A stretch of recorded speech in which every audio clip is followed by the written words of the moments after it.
els ous de llegua. I era una vegada una doneta de Chia que va baixar a comprar espècies i altres coses a casa Pujol de Castillot a Matallitón. Quan va arribar a la botigueta va veure unes coses redones molt gordes. «Què hi ha això?», li va preguntar a l'amo Pujol.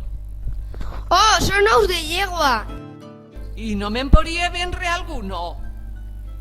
Prou, però has de parar cuenta de que no se te caiguen.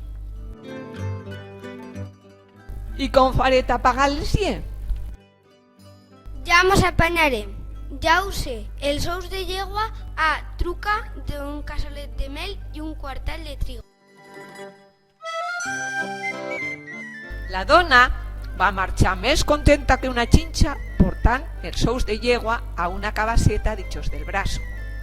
Ja pensava en lo majetes que serien les llegües quan se fessin gordes. Caminava per l'endrecera talto quan va entrapussar i se li va caire la cabassa. Els ous van rodar costera tabaixo en la suerte de que van tocar una mateta de buixo en què hi dormia una llebre. La llebreta van començar a córrer i la doneta de Chia gritava desesperada: «Xurrina, xurrina, tan majeta que hi era!» I la llebre brincava i brincava corrent per la costera. La doneta se va posar a plorar la pobra.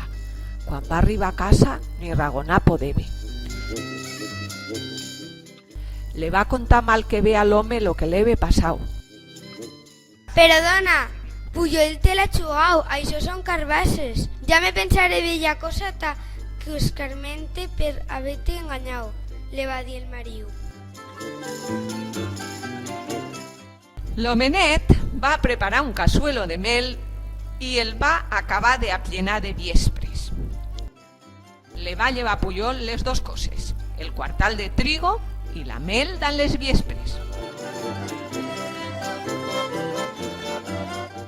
Pujol se va sofocar tanto dan les viespres que no se'n va fer mai més la burla de dibuix.